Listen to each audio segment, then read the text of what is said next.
All right, so if I can grab your attention real quick, let's go ahead and talk about our new project. So the final project for the class is going to be to replicate and build as close to as an exact model of the Villa Savoye in Paris as possible. So what you see on the screen is actually an example of the project done, actually I think about three semesters ago. I'll show you an example of one. This was actually one done not in my class, but one done from the previous teacher. I'll show you an example of one that was done in my class as well. So let's see, make this a little bit smaller. Okay, this was done in a little bit different of a sheet format. They kind of thought a little bit outside the box in terms of the title block, but you can still see that they do have a title block. They've just changed their orientation. So the actual deliverables will be very much the same as our residence project, just kind of reformatted in a little bit different way. You can see here that this person, they've added the ground floor, the first floor, and the second floor plans. They've also added a little bit of just a couple different little statements about the Villa Savoye. For those of you that are either in the architecture program here or have an architectural background, you probably know that the Villa Savoye is what they consider like the fundamental perfect example of architecture in terms of its kind of form. It was built back in the, right here, back in 1929. The building has so Le Corbusier was the architect of it. You're probably familiar with a lot of his principles for those of you that are architects. If you're not, definitely take maybe a few minutes to actually go and look at some of his project. I haven't had the liberty of seeing this project, but I have seen some of his other works in Europe in close in person. All are quite amazing, to be honest. This building has a very unique history. It was created as an actual personal residence back in the late 20s, early 30s. It consists of 3 floors. It's considered like a perfect example of architecture back in that time in terms of its organization and how it was constructed. I believe it's all, I want to say concrete block is the actual kind of is the structure of the building, along with steel columns. And you have the ribbon windows. This is all one of the key points or the 5 points of architecture. I think it actually says it right here what the 5 points of architecture are. The long horizontal ribbon windows, the free open floor plan, the functional roof. These are all what he considered perfect architecture, and which was ultimately adopted by a lot of the architects of that time as perfect architecture. So the actual building itself is practically, or is actually pretty simple in design. It's a perfect box. It's 3 levels. Most of the walls are very orthogonal, but there are some actually very unique design scenarios inside the villa. There are some curved walls. We start to deal with some of these unique situations and how to create the vertical circulation. We have a ramping situation that occurs here in the courtyard. I'll actually show you what a lot of this looks like in some actual real photographs here in just a second. But here you can see an example of what this final project looked like. They did kind of a solar analysis. We won't actually do this, although you can if you want to. It's pretty easy. We have some nice colored elevations. We have a perspective. We have an axonometric diagram. And we have some additional perspectives and whatnot. I'll actually upload some other examples of this, just like the residence project, so that you can get an idea of what the final project will look like. My version of this is actually, I think, 7 pages as well. It's more broken up into the same fashion as the residence, versus this one is more compressed into 3 pages, which is fine. They still have a lot of the same deliverables, that just organized a little bit differently. But just to give you a little bit of the history about it, let's actually go to, we can go to Google. The building was built for an actual family back in the late 20s, early 30s. They lived in it up until the, I want to say World War II. If my history is correct. Is my history correct? I don't know if it is. Which it was ultimately vacated. It was abandoned for a long time. The house was used to house, I think, like soldiers, and people lived in it in that fashion for a long time. until eventually the building was left to basically decay. You can actually find some really interesting photos of the building in like the 50s where it was completely overgrown. Their plants were completely taken over the building. It was graffitied inside and out until it was purchased, I think, in I want to say the early or late 70s or early 80s, where it became an actual museum or an archive of the building. A private party purchased it and they completely restored it to its actual condition today. You can go visit it if you go to Poissy, France, and you get an idea of what it actually looked like back in the day. So it was restored to actually look like its original self. But if you go over to images, you can get an idea of what the actual building looks like. I think this is actually a rendering. That's not what it actually looked like. I think someone actually photoshopped that in. But there are some examples, if you do scroll through, of kind of the history of what the building looks like. Here's an old photograph of the interior. All the original all of the original furniture. You can see here that a lot of these are the same chairs that are actually in Revit.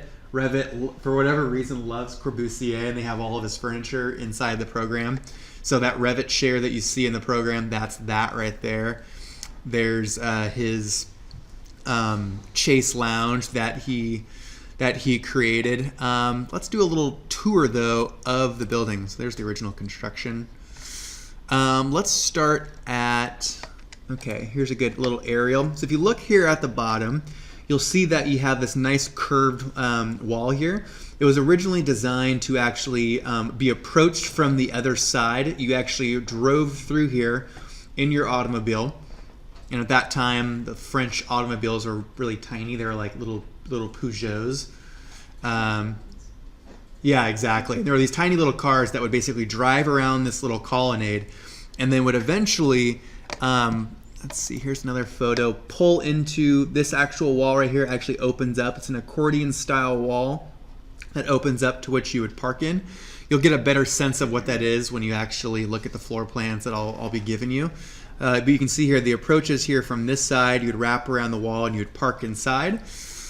Going back here to this photo, you can see here that we have this kind of glass curtain wall, floor to ceiling glass. There's kind of a couple small entertainment spaces on the bottom, but the actual main functional space starts up here on what they call the first level. So the floor plans that I'll give you are organized into ground level, first level, and level 2, which is going to be the roof deck. Okay, so when you walked inside, there's 2 different forms of circulation. You have this ramping system that takes you from the ground level up to level 2. And there's also a very unique kind of spiral staircase that's accompanied by this really cool kind of sloping floor. So here's actually a floor plan right here. So you would pull around, pull into these parking spaces. You'd walk through this door. You have a couple bedrooms and living spaces here at the bottom. You can then walk up this ramp up here up to level 2, to which you have your living room. You have an outdoor living room as well, along with a continuous ramp that goes up to the roof. And here's that spiraling staircase. This is a kitchen right here. A couple more bedrooms, and I think this is a servant's quarters. And this is the master bedroom. So we'll talk about it in more detail as we continue to detail the building. This is actually a really nice little design challenge here, is creating this ramping system and sloped railings and this sloped curtain wall. We'll get to that eventually. Here's all the elevations and sections. All right. I always like to, here's the staircase on the inside, kind of a very unique staircase. We'll actually build this in Revit. It's kind of a tricky challenge, but it's a good how-to. All right, so it's a good example of kind of some of the unique challenges that, even though the building is very simple, there are a lot of unique challenges associated with it. There's one right to that picture. Which one? To the right. This one right here. Yeah, there's another picture of it right there. So, I mean, this part of the reason why we picked this building, another reason, is because it's so widely publicized. You can find a million pictures on it. You can find CAD plans. You can find anything that you could basically think of online. So a part of creating this building is that it's going to require less direction from myself. Every class, I will give you kind of some milestones in which you should ultimately hit. But for the most part, you're going to have to relate back to the skills that you learned for the residents and apply those skills to a new building. And it's very similar to a very similar challenge that you might have in your workplace, to where you might be given some existing building plans, and my boss does it all the time and says, build this. So this is kind of similar. I'm going to give you all of the CAD files, so ground plan, first level and second level floor plans. I'll also give you the CAD elevations as well that you could use for reference in terms of the height of things. So if you want to open them up in CAD, you can measure the height of the windows and you kind of get some different measurements should you need them. But another resource that you're going to want to use is all the photographs that you have on the internet. You might spend some time today, download like 10 different photographs so that you can archive them and use them as resources in terms of maybe what the materials are, what the colors are, and what some of these different elements inside the house actually looks like. So I will be here for help. We'll still learn some new tools every class, okay? We'll still continue with our critical thinking exercises where we'll learn new stuff, but for the most part, the actual process that we had for the residents will be different. It's not going to give you a step-by-step instruction on how to complete it, but instead I'll give you milestones, okay? So we'll continue to talk about it as each week as we work on this. But for the most part, this will be our new project. So what I want you to think about, so here's kind of here's a picture of the project when it was abandoned. Pretty crazy, huh? That something like that, very, very historical piece of architecture could be abandoned. This is the bathroom. That's a great question. In fact, I've done so many case studies on this building in the past. Just about every teacher I've ever had has always referenced this building. But I don't know. It's possible. It could have been driven out. I'm not sure, actually. Something to maybe research a little bit. But there's plenty of pictures online. There's plenty of information on the building to be able to actually construct it. All right. If you have other questions, you can ask me, but think of this more as a personal project that you're going to take from start to finish. Okay. And then I'll just continue to provide you more details on Canvas itself. So what are we going to be doing today? All right. So if you go over to Canvas, all right, you're going to go to assignments and you're going to go down to weekly exercise 10. The villa, okay? So we've now changed from the residence to the villa. Technically, they mean the same thing, don't they? Villa? Yeah. It's just different language. So what are we going to be doing today? It says, in order to properly construct the Villa Savoye, you will need to reference both the Villa Savoye PDFs. So I'll upload more of those onto Canvas and the CAD files. CAD files are already uploaded to Canvas, all right? These files can be found on the class site. In order to complete today's progress for this exercise, you will need to complete the following. So you need to create a new template, all right? So go ahead and open up the architectural template. You'll need to create all of your levels, and you will need to create a structural grid, okay? You'll see in the files, you'll see in the CAD files, it gives you the structural grid layout. It gives you where all the columns are located. So you'll need to kind of get the original components to kind of get the project started, established today, okay? So get your levels set up, get your structural grid, basically kind of establish what that footprint of that building is going to look like. So you'll place the columns on the ground floor plan. You'll need to create the wall types for your building. So to create the wall types, you'll need to reference your photographs. All right, so go through and maybe write down and create a list of what you feel those walls are. Some of those are open for interpretation. From my understanding, most or I think all of the exterior walls are CMU block. So it's basically it's about an 8-inch thick wall, and then it has its particular finishes on it. So it might have gypboard on the inside and some kind of maybe a gypboard or a cement plaster coating on the exterior. So use the different photographs to kind of gauge what you think that might be and create a series of wall types. So you'll probably have a white wall type for your exterior wall. Because this is Corbusier, all of the interiors will be white. So everything is white, white, white, white, except for that one wall on the bottom. It's kind of that turquoise color. Okay, but it's in shade. It's kind of hard to see it in the photos, but it is a turquoise wall. So that might be another wall type. So lastly, I think your third or fourth wall type that you'll probably use is your interior partition, which will probably be like a, I don't even know if they even had wood studs at that time. I'll let you determine. Oh, they didn't have metal studs. I'm guessing they probably used wood studs on the interior with some simple gypboard on both sides. So you'll create probably 3 or 4 different wall types that you'll use in the project today. So once you've kind of got all of those initial steps started, you can then start to create your building shell. Okay, your goal should be to finish that building shell probably by the end of the next class. Okay, so today you'll get started by creating all of the ground floor, and next class you'll work on the upper floors. But you'll start to figure out that once you kind of get in the groove of things, those walls will start to come up a lot quicker. All right, it'll be easier this time because we're actually working off of CAD files. Okay, I'll show you how to upload CAD files today, to which you can basically start to trace over the existing walls. So you don't have to look at a bunch of dimensions that I've given you and start to measure them. You're gonna kind of go through building the exterior and interior walls through a little bit of a different process, okay? And this is actually very similar to how I actually approach a lot of my buildings in the real day world. A lot of times I do have CAD files of the existing building, and I don't have to look at. So it's like an underlay?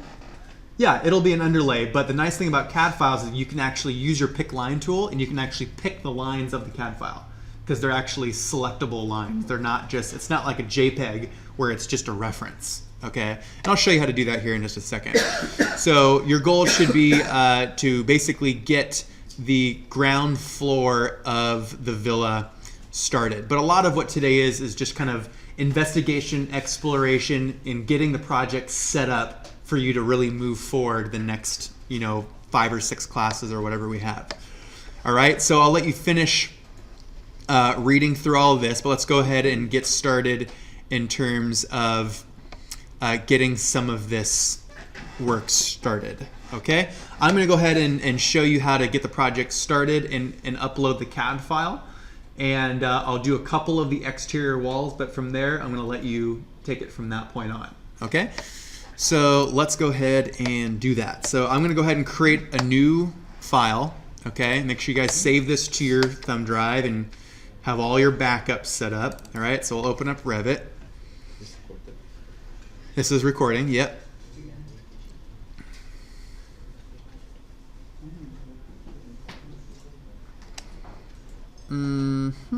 What do we got here? I don't think you'll run into that. Let's just close this down. Okay, so I'm going to go ahead and click on New, and we're going to go to Architectural Template and hit OK.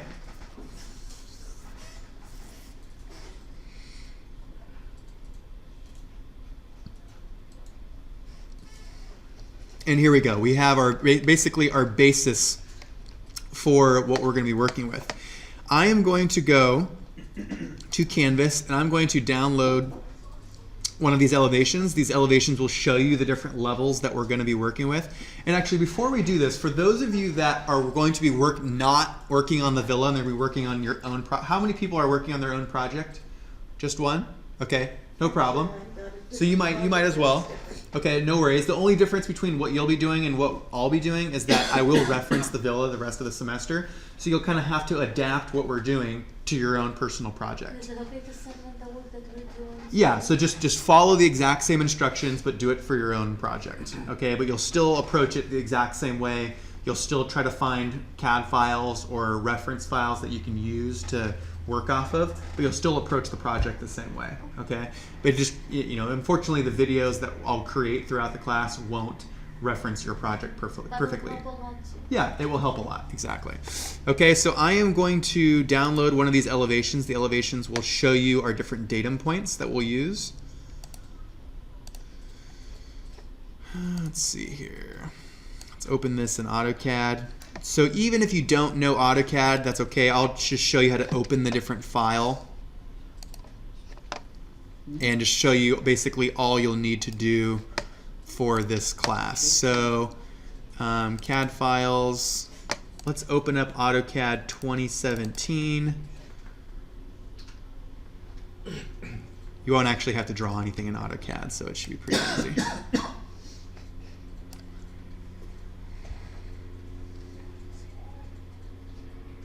The default for these CAD files for some reason is not AutoCAD.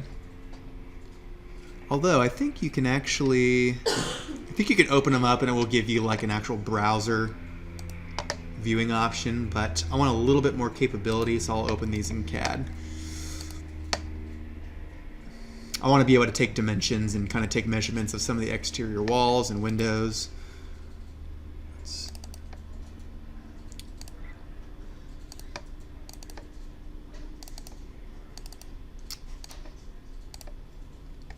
Okay. So where are our levels? Did I turn them off? No, maybe that one didn't have them for some reason.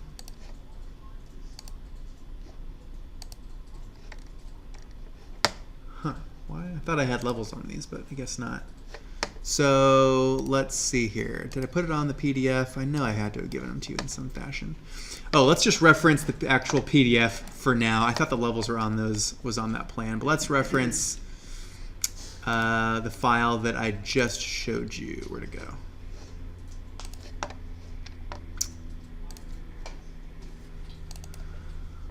Okay, so let's scroll down. So your levels will be right. And of course, they're not there either. Okay, so this is actually my project right here.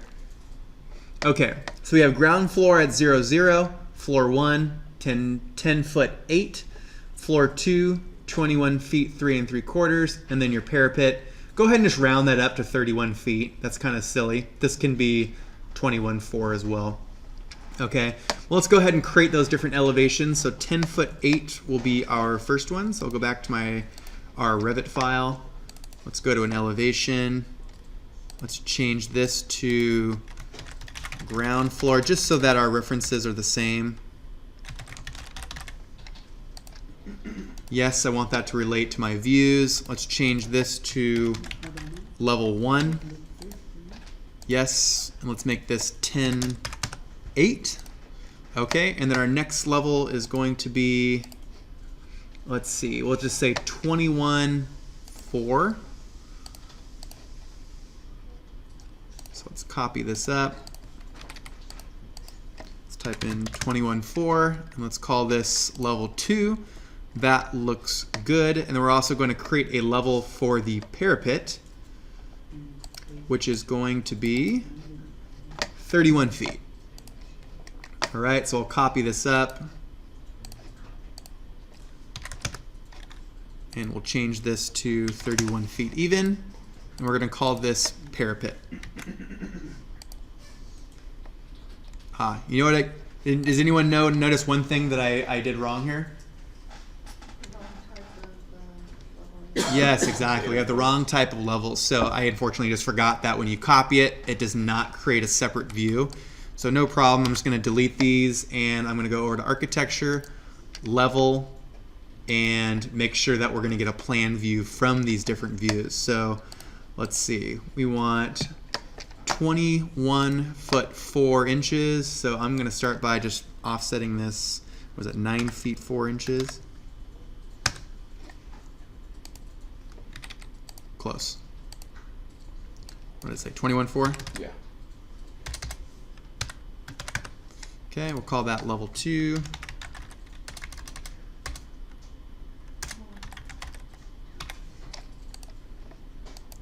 Yes, and let's go ahead and create another one for the parapet, which was 31.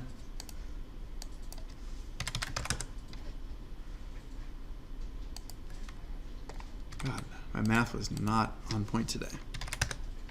There we go. We'll call that parapet. Yes, would you like to rename the corresponding views? I would like to do that. Okay, so now we have our general datum points, our levels, and our levels are now established. This will allow us to, when we're creating our walls, it will allow us to have both accurate bottom and top constraints. Okay? So let's move over. Let's move to the next portion, which is going to be to import our reference file. Okay?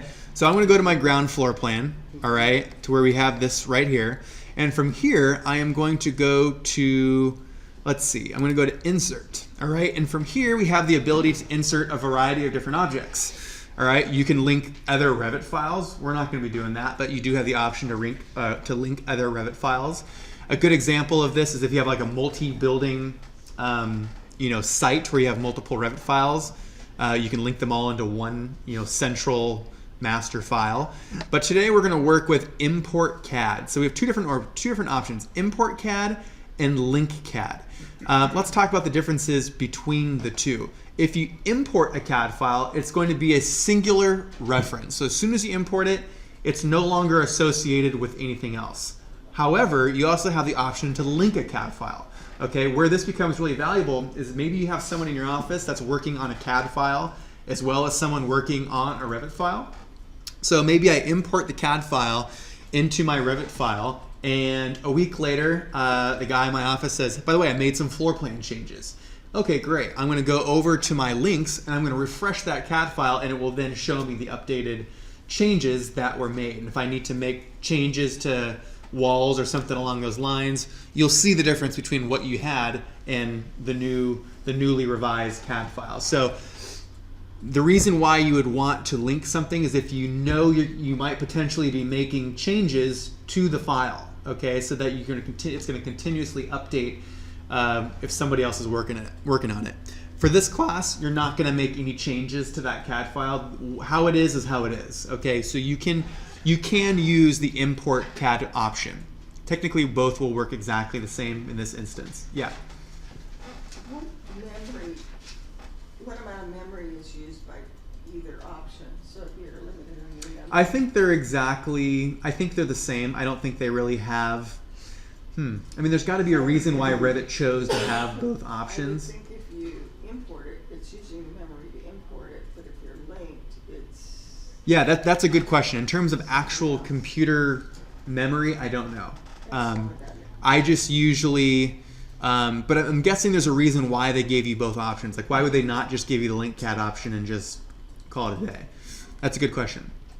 So either of those will work. Okay, so I'm going to go ahead and use the import CAD option today, and I'm going to click on import CAD, and let's find those CAD files. So I'd recommend downloading them from Canvas and putting them into a nice spot on your thumb drive, because they are, well, if you do the link CAD, they are referenced. Okay, so there's an actual reference between your thumb drive. If it can't access that, it's not going to show up. All right. Whereas if you put it on your if you just do the import option, as soon as you import it, it's not going to reference it anymore, and it's embedded. That's actually probably it right there. So it's referencing, and it's not actually in the file. And whereas if you import it, you're actually embedding the CAD file in the Revit file. I'm guessing that's the difference. If you're linked, can you still click on? Yeah. Yeah, you can. It's kind of like InDesign, for those of you that are familiar with InDesign, where actually everything that you see on your InDesign file is actually a link from somewhere else that gives it the ability to have like a 500-page book without it bogging down the software. So I'm pretty sure that's the difference. So let's go find our first CAD file. I have mine saved not in the correct location. Let's see, CAD files, and I'm going to go ahead and upload ground floor. So before hitting open, let's look at a couple of our different options to which we can choose. So the first question is color. Do you want to preserve the color of the CAD lines? I personally do not. I don't want to see, I want to see just typical black lines. Okay, make it nice and easy. Okay, so I'm going to change the color to black and white. All right, because the colors don't mean anything to me like they might if you were working in CAD.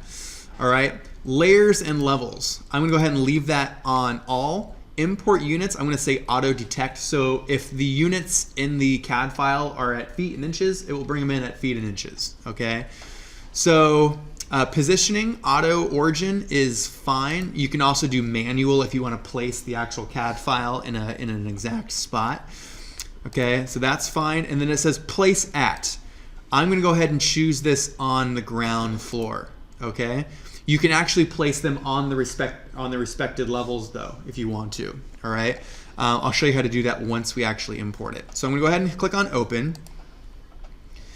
and we'll let it import it. You'll see that it actually imports it nicely right at almost exactly the center location between your different viewpoints. Okay, so here's our CAD file. So if you select that CAD file, you'll notice that currently it's pinned.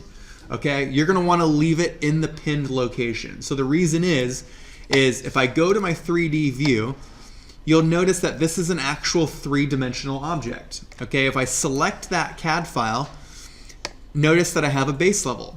It has top and bottom constraints just like you would if you had a floor. If I wanted to move this up to level 1, notice that it actually moves it up to level 1. If I move it to level 2, it moves it up. So what this allows you to have is it allows you to actually place a CAD file at all of the respected levels. Okay, so when you get to the point where you're going to bring in your level 1 floor plan and your level 2 floor plan, you can load them in. It will load it directly on top of the ground floor. Don't move it around, and all you got to do is just select it and reposition its bottom constraint. Does that make sense? So it actually has an actual physical location. So I'll just show you what that would look like. So if I go to ground floor, again, I'm going to import CAD. I'm going to select first floor, make sure all my settings are the same, open, and notice that this option actually brought in my, which is actually nice, it actually brought in my grid lines as well. Okay, so I'm going to go to my 3D view. Right now they're currently overlapping, but if I select that first level, I can go ahead and put it on level 1. And notice that it actually brought it up to the first level. Okay, and if I go to my level 1 floor plan, you'll see that I can see that level 1 floor plan, and I can see the ghosted view of the ground level below that. All right, so it gives us a nice reference for how we might start to work. Okay, so, and then you would bring in level 2 on top of that. So what might you do next? So at this point, what you would probably want to do is start to establish your grids. Okay, so as soon as we have our grids, what I'm going to do is I'm actually going to trace over the grid lines that we have here. All right, so, or you can actually use your pick lines tool and do it in that fashion as well. So I'm going to go to architecture, and I am going to go over to datum, and I'm going to click on grid. Okay, I'm going to click on grid, and working on level 1, this is fine. I am going to use my pick line tool, and I'm going to start to pick these different lines. Notice that as I move my cursor around the CAD file, that all of these lines are actually lines that I can use to pick off of.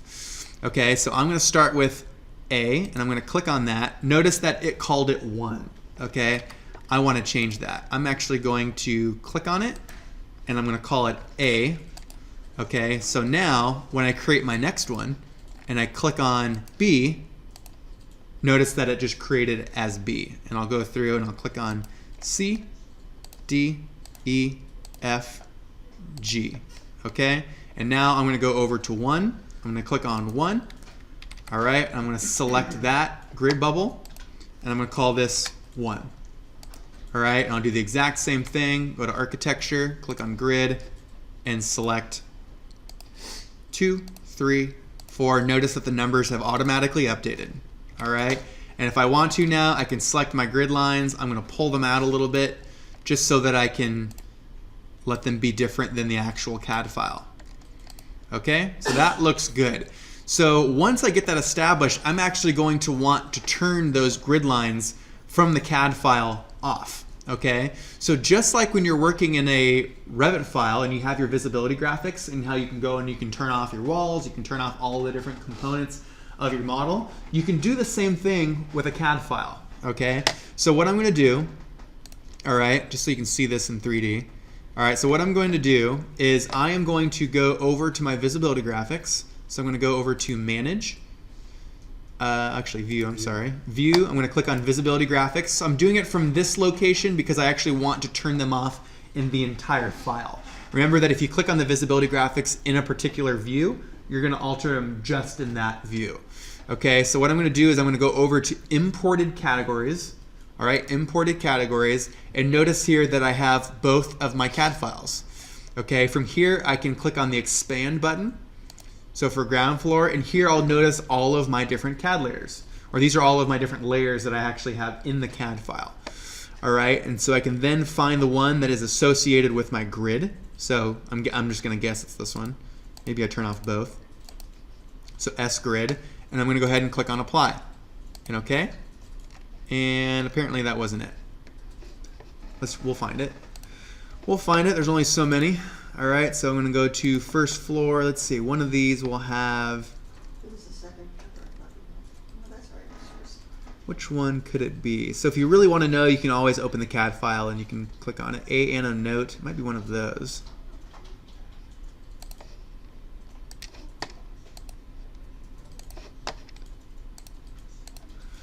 Just because I want to turn it off, let's just open this up. Oh, this is ground floor. That one already has them turned off. Let's go to first floor. Okay, so right here, this is the layer S grid. So that should have actually worked. Let's see, so S grid. I'm looking right here. All right.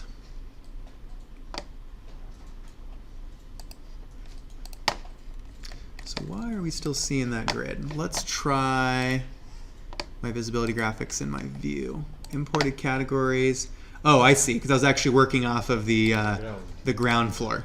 That's why. It was actually, they're actually already turned off, so you could actually turn them back on if you want to as well. So let's try that again. So let's go over to view, visibility graphics, imported categories, and let's work off our first floor. I confused myself because the language is just kind of a little goofy, but here we go. S grid, turn off both of those, hit apply, and they're gone. Okay, so now I can go back to my level 1 floor plan. All right, so they're actually still on here, which is kind of funny. Visibility graphics, imported categories. Ah, interesting. Okay, so turn off the grid. There we go. Now, if I want to move these a little closer, I can, just so I don't have two different grids that I'm working off of. Okay, so from there, now you have your levels established, you have your grid lines created, all right? And the next task that you might do, that I think it says on Canvas, is to place your different columns, okay? So if I go over to my ground floor, I should also have my grid that I've established. These are actually my Revit grid lines because I could actually select them. And from here, I'm going to start to create the interior columns, all right? And you'll notice that we have a couple different types of columns. Some of them you might have to assume are possibly embedded in the wall, okay? If they're embedded in a wall, I probably wouldn't worry about creating them, all right? We'll just assume that maybe the wall is structural. But most of them are very clear into where they actually go. So let's see what the dimension of that column is. All right, so this is going to be a 8-inch column. All right, so I'm going to go over to architecture. Structure. Actually, I'm sorry. You do want to actually do architecture column, and I'm going to do architectural. Okay.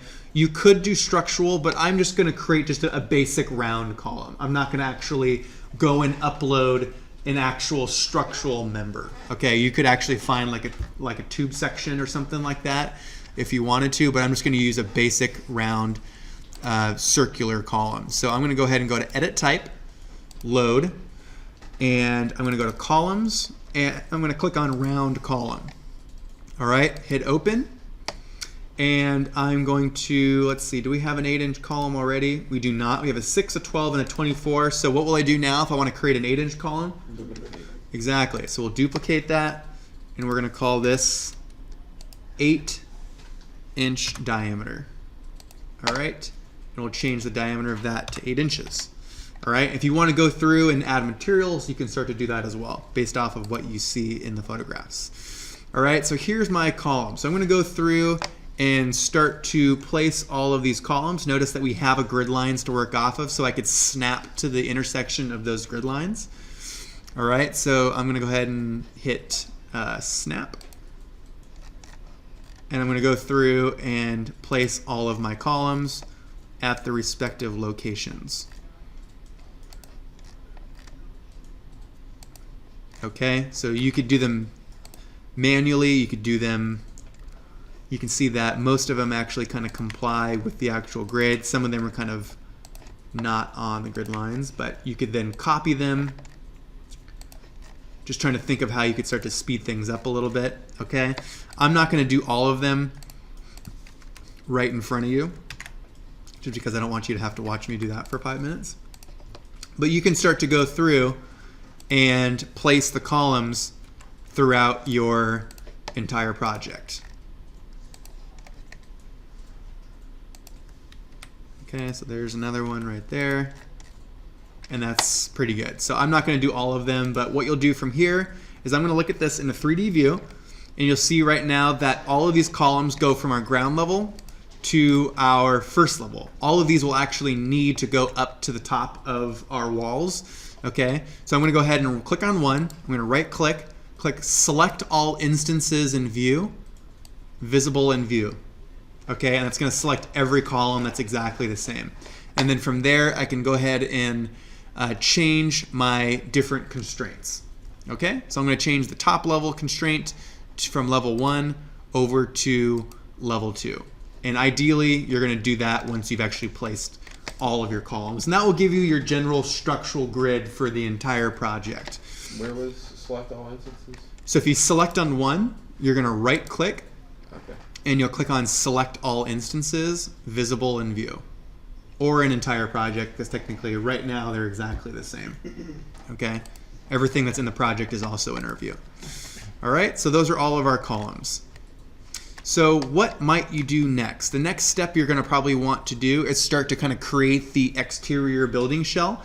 I'd recommend starting with the ground level and then start to work your way from level 1 up to level 2. Okay? And then next class we'll work on our floor slabs, and we'll continue to add more and more detail every class, just like we did for the residence project. Let's see. So let's go through actually maybe establishing some of our walls. So I'm going to go to the ground floor. All right, and let's start to create some of these walls. So you're going to have a couple different wall types, as I mentioned earlier in the project. Reference the different photographs that you're going to find. Probably the trickier wall type that you're going to create is going to be this storefront here. So what are some of the things that we notice about this storefront? Looking at the photographs that we've looked at and what we can see here in plan.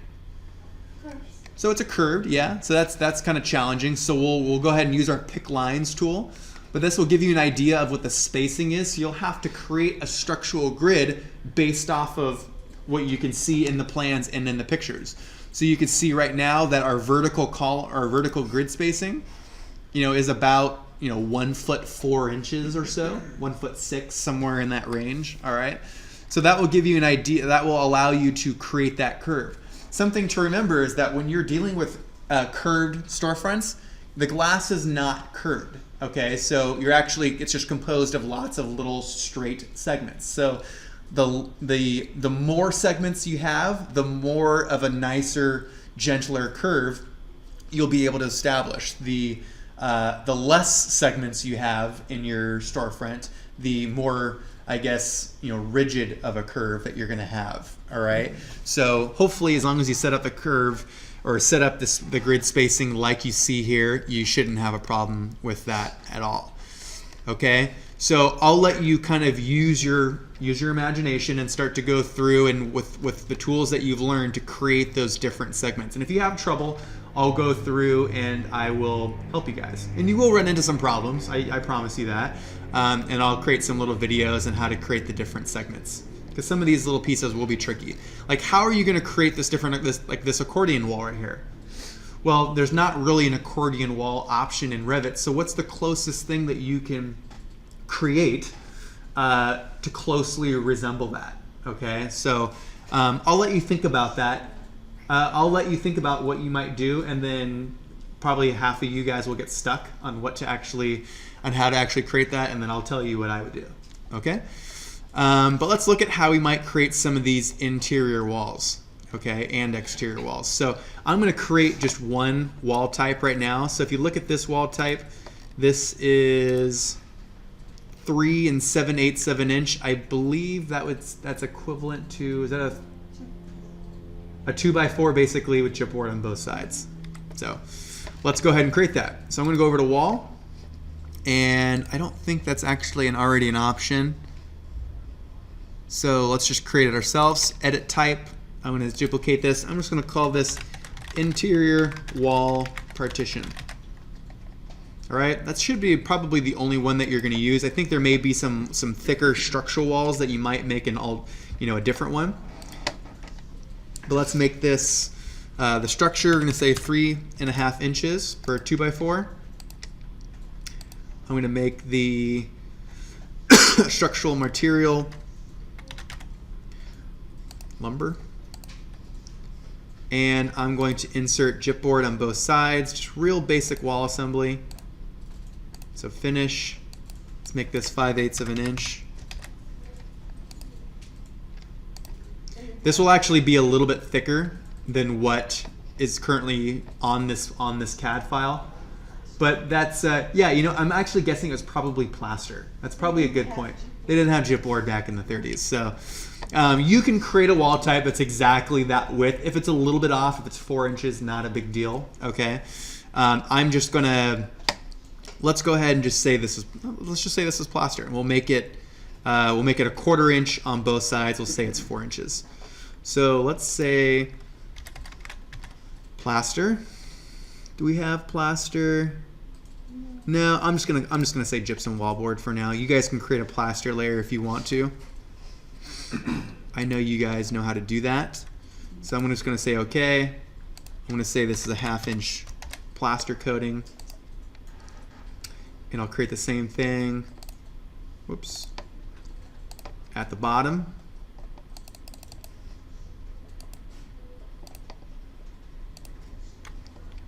Let's pick that same finish. Sorry, let's make this 0.25 inches. Let's make this 0.25 inches. So that's a 4-inch wall assembly. That's pretty darn close to our 3 7/8. If you want to make it 3 7/8 exactly, you can do that. All right, so 4 inches, that looks good. I'm gonna go ahead and hit okay.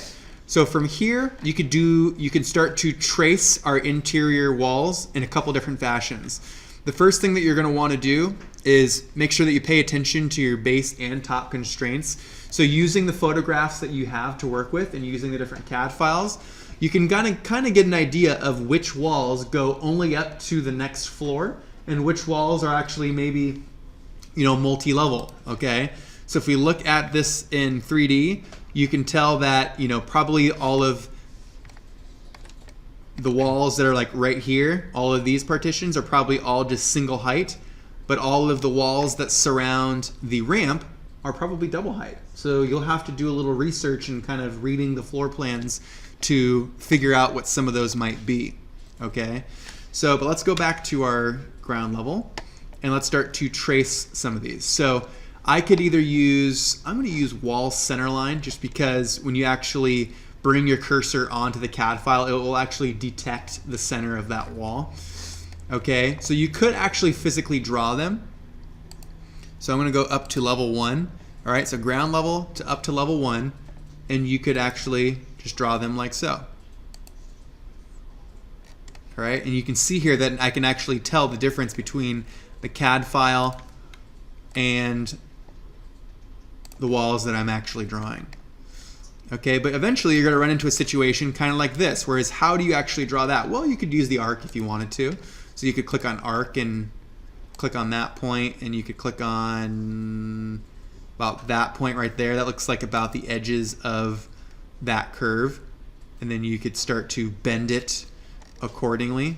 So that right there would be a good option. But we also have our pick lines option, all right? So this might be a little bit quicker. Whatever you feel comfortable with is okay.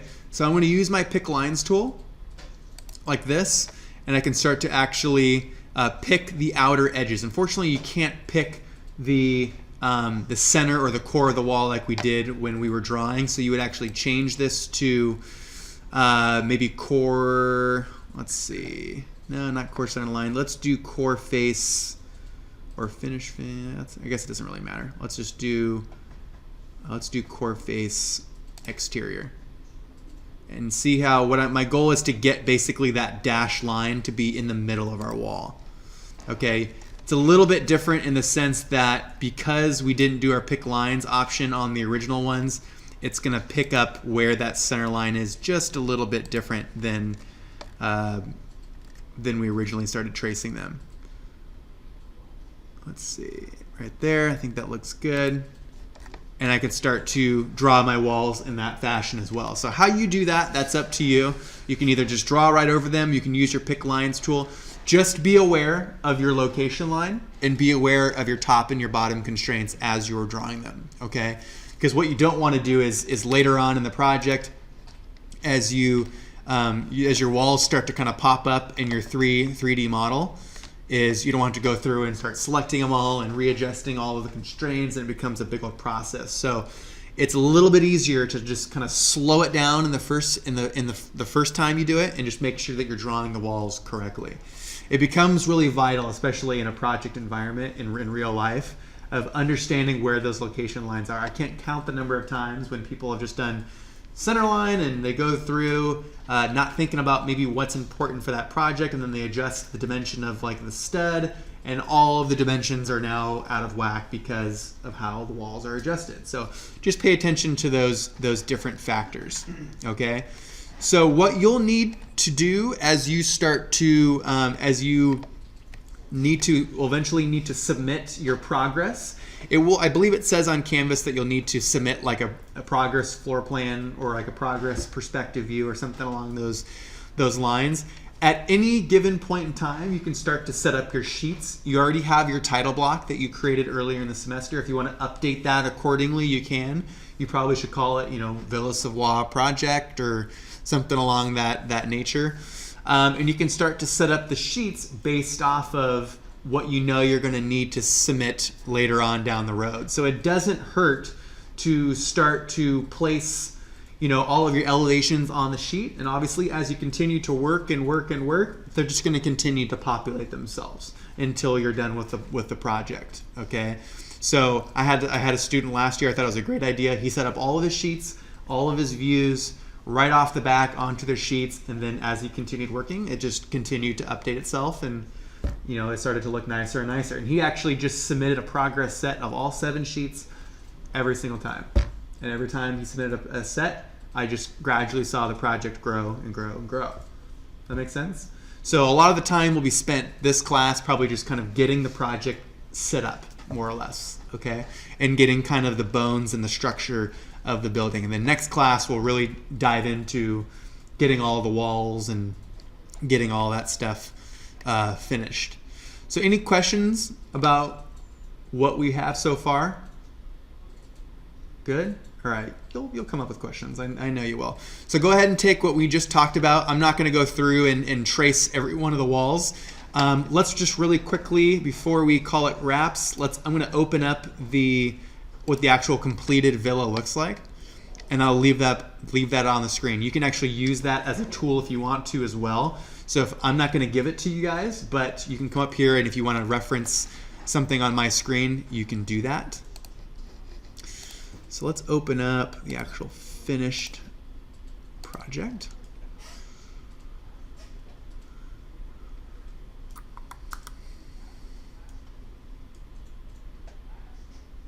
This will give you a good idea on what I will be expecting towards the end. Would you like the topography to be included with the project? Yeah, you probably will. Okay, so here you can see kind of a real basic view of the first floor,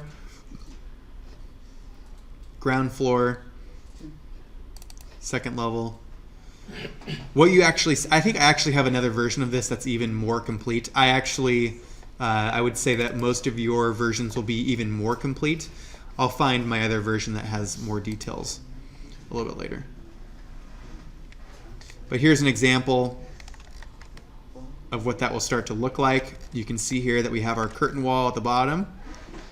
We have our different ribbon windows. We have our green wall.